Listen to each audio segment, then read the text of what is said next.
நேற்றைய தினம் புதுடெல்லியில் நடந்த வெடிகுண்டு விபத்து பாதிக்கப்பட்ட மக்களோடு இந்த தேசமும் காங்கிரஸ் பேரியக்கமும் அந்த மக்களுக்கு ஆதரவாகவும் உறுதுணையாகவும் இருக்கிறோம் என்பதை உறுதிப்படுத்துகிறோம். எந்தவித பதட்டமும் இல்லாமல் இப்படிப்பட்ட ஒரு கொடூர செயலை செய்திருக்கிறார்கள். இது வன்மையாக கண்டிக்கத்தக்கது. இரண்டாவது, ஏன் இந்த செக்யூரிட்டி ஃபெயிலியர், ஒரு மிகப்பெரிய பாதுகாப்பு தோல்வி அடைந்திருக்கிறது, அதுவும் நம்முடைய இந்திய திருநாட்டின் தலைமையிடத்தில், கேபிட்டல் ஆஃப் த கண்ட்ரி. இது மிகவும் வருத்தத்துக்குரிய விஷயம். இது யார் தார்மீக பொறுப்பேற்க போகிறார்கள்? இதே ஒரு வேற மாநிலங்களிலோ காங்கிரஸ் பேரியக்கம் ஆட்சியிலோ நடந்தால் உடனேயுமே ராஜினாமா செய்ய வேண்டும் கொக்கரிப்பார்கள். இப்பொழுது இதற்கு யார் பொறுப்பேற்று ராஜினாமா செய்ய போறார் அந்த கேள்வியை இங்கே வைக்கிறோம். பிரதமர் பொறுப்பேற்க போகிறாரா? உள்துறை அமைச்சர் பொறுப்பேற்க போகிறாரா? அதே மாதிரி மத்திய உளவுத்துறை இதுவரை எந்தவித முன்னேற்பாடுகளும் காலை இங்கே எடுக்கவில்லை என்று கூறப்படுகிறது.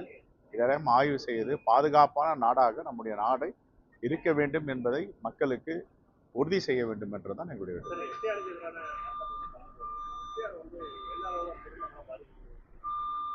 எஸ்ஐஆருடைய ஃபார்மை பார்த்தாவே தெரியும். தமிழ்நாட்டுக்குள்ள, இந்தியாக்குள்ள, உலகத்துக்கே வாக்குச்சாவடி வருவதற்கு முன்பே, வாக்காளர் வாக்குரிமை வருவதற்கு முன்பே குடவோலை முறையை கொண்டு வந்தவர்கள் தமிழர்கள், தமிழ்நாட்டை சார்ந்த. உலகத்துக்கு அறிமுகப்படுத்துறாங்க எப்படி ஒரு வேட்பாளரை தேர்ந்தெடுக்கணும், ஜனநாயகம் என்றால் என்ன, குடவோலை திட்டம் என்றால் என்ன, உத்திரமேரூர் கல்வெட்டு என்ன சொல்லுகிறது. அந்த அடிப்படையில் இப்பொழுது இருக்கிற கியூஆர் கோடோடு கொடுக்குற அதை யாரும் ஃபில்அப் பண்ணவும் முடியாது. என்னாலேயே பண்ண முடியாது, உங்களாலேயும் பண்ண முடியாது.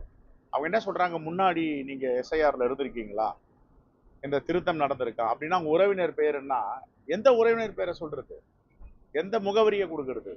ஆகையால இப்படிப்பட்ட சிக்கல் இருக்கு.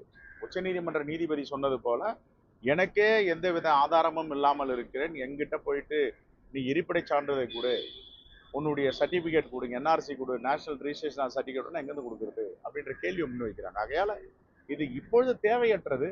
பருவகால மழை ஆரம்பிச்சிடுச்சு, பெஞ்சிட்டு இருக்கு. பள்ளிக்கூட ஆசிரியர்கள், அங்கன்வாடி பணியாளர்கள் எங்க போயிட்டு இருக்காங்க? இப்போ பள்ளிக்கூடம் முடிஞ்ச பிறகு 2 மணி மேல போறாங்க. 2-3 மணி நேரம் தான் வேலை பார்க்க முடியும். இது எப்படி ஒரு மாசத்துல முடிக்க முடியும்? இப்படிப்பட்ட சிக்கல்களும் பிரச்சனைகள் இருக்கு. தகுதியானவர்கள் பெயரை நீக்கக்கூடாது, தகுதியற்றவர்களை சேர்க்கக்கூடாது. இதுதான் எங்க ஸ்லோகன். இது சரியான நேரம் இல்லை. இப்ப பருவமழை ஆரம்பிச்சிடுச்சு, இன்னும் ஜனவரி என்று பிப்ரவரி முதல் வாரத்துல நோட்டிபிகேஷன் வரப்போகுது.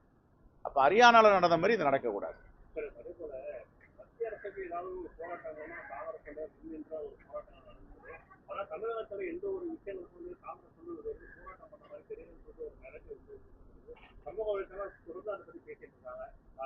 தமிழ்நாட்டில் ஒரு நல்லாட்சி நடக்குது.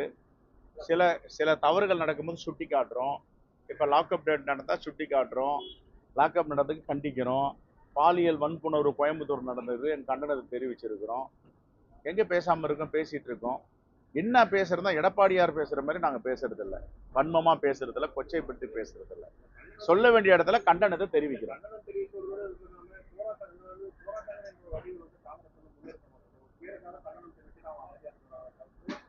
அது அதான் சொல்றேன், 2 விதமான இருக்கு. கண்டனத்தை பதிவு செய்வது இருக்கு. ஏன் நாங்க ஆர்ப்பாட்டம் பண்ணலையா? தமிழ்நாட்டு அரசு எதிர்த்து எத்தனை ஆர்ப்பாட்டம், என்ன ஏறக்குறைய 30 முறைக்கு மேல என்ன கைது பண்ணியிருக்காங்க. எது கைது பண்ணாங்க கேளுங்க காவல்துறைய. செல்வ பெருந்தகை காங்கிரஸ் கட்சி தலைவர் 30 முறைக்கு மேல் கைது செய்து காலையில் அடைத்து மாலையில் விட்டுருக்கீங்களா? என்ன போராட்டம் கேளுங்க. போராட்டம் பண்ணதான் செய்யணும், அதுக்கு முறை இருக்கு.